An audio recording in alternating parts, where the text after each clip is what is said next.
जय श्री कृष्ण। प्रिय दर्शकों, भगवान हैं वे सच्चिदानंद घन हैं, सर्वत्र हैं, सर्वदा हैं। किसी भी देश काल पात्र में उनका अभाव नहीं है। इतना होने पर भी उनका अनुभव सबको क्यों नहीं होता?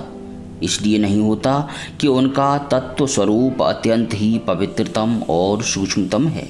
उस सूक्ष्म तत्व को जानने और अवधारणा करने के लिए तुम्हें शरीर, मन और बुद्धि रूप आधार को उसके उपयुक्त बनाना पड़ेगा। जब तक शरीर अशुद्ध है, चित्त चंचल और अपवित्र है और बुद्धि स्थूल एवं व्यभिचारिणी है, तब तक भगवान की यथार्थ अनुभूति नहीं हो सकती। प्रिय भाई बहनों, तप, शौच और आचार से शरीर को शुद्ध करो।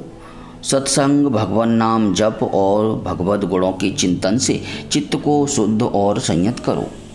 परम सत्य एकमात्र परमात्मा के स्वरूप के ध्यान से बुद्धि को सूक्ष्म और अव्यभिचारिणी बनाओ। फिर परमात्मा का अनुभव होने में, भगवान के दर्शन में देर नहीं लगेगी, देर नहीं होगी। इसीलिए आधार की शुद्धि पर इतना जोर दिया गया है। अशुद्ध आधार से होने वाला भगवत प्रतिष्ठा का साधन यथार्थ आनंद नहीं देता, क्योंकि परम शुद्ध का प्रतिबिंब भी अशुद्ध में नहीं दिखता। साधन करते रहो।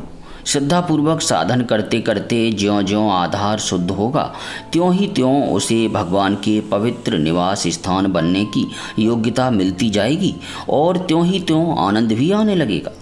थोड़े आनंद के लाभ से फिर अधिक आनंद की कामना बढ़ेगी और वह कामना साधन अग्नि में ईंधन का काम देगी।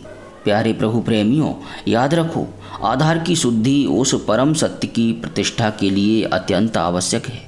तुम अशुद्ध आधार में उसकी धारणा करना चाहते हो और जब वह नहीं होती तब आधार की अपरिणति की ओर तो ध्यान नहीं देते, सत्य पर ही संदेह करने लगते हो।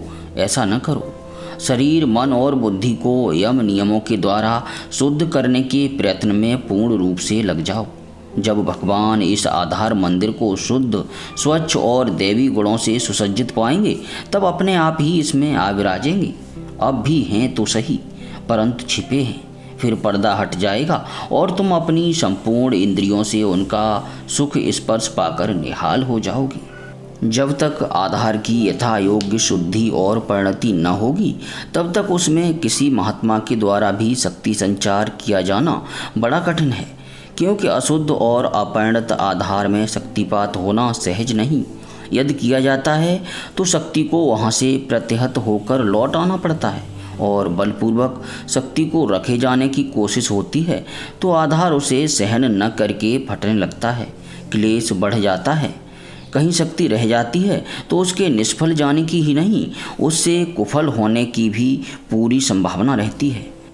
जैसे उदरामय के रोगी के लिए घृत विष का काम करता है अथवा ताम्र के पात्र में बनाई हुई खीर जहर सी ही होती है, उसी प्रकार अयोग्य पात्र में उत्तम वस्तु भी प्रतिकूल फल देने वाली बन जाती है। इसीलिए महात्मा लोग जब तक आधार की उचित परिणति नहीं देख लेते, तब तक उसमें न रह सकने लायक उत्तम वस्तु को नहीं देते। हाँ, आधार की शुद्धि और परिणति के लिए महात्माओं का संग करो और उनकी कृपा का आश्रय ग्रहण करो। महत्पुरुषों की कृपा से और उनकी आज्ञानुसार आचरण करने से आधार की शुद्धि शीघ्र ही हो जाएगी और आधार की शुद्धि होने पर वे सहज ही शक्तिपात कर सकेंगे। प्यारे प्रभु प्रेमियों, यह भी नहीं समझ लेना चाहिए कि सभी महात्मा शक्तिपात करते हैं या कर सकते हैं। न तो सबका स्वभाव एक सा होता है और न सबकी शक्ति में ही समता होती है।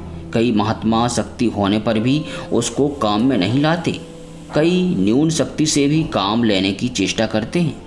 जिन महात्माओं की शक्तिपात करने की चेष्टा होती है, उनमें कुछ तो ऐसे बहुत बड़ी हुई शक्ति के हो सकते हैं, बहुत बड़ी हुई शक्ति वाले हो सकते हैं, जो आंशिक रूप से अपरिणत आधार को भी अपनी शक्ति के द्वारा सहज ही शुद्ध करके उसमें शक्ति स्थापन कर देते हैं। और जिनकी शक्ति कम बलवती होती है, वे शुद्ध आधार में भी बड़ी कठिनता से शक्ति को पहुँचा सकते हैं। कुछ भी हो, आधार को शुद्ध और परिणत करने की चेष्टा प्राणपण से करते रहो। शुद्ध आधार में स्वयं ही परमात्म शक्ति का प्रकाश हो जाएगा। प्रिय भाई बहनों, आशा करते हैं इस वीडियो से आपको परमात्मा के साक्षात्कार होने में, करने में बहुत बड़ी सहायता मिलेगी। किसी प्रकार की त्रुटि के लिए क्षमा चाहते हुए आप सभी से हाथ जोड़कर विनम्र विनती है कि अपने हृदय मंदिर में आंखें बंद करके भगवान के गदा, शंख, चक्र और पद्मधारी शांत चतुर्भुज स्वरूप का स्मरण करते हुए प्रेम से बोलिए हरे कृष्ण कृष्ण कृष्ण हरे हरे, हरे राम राम राम हरे हरे।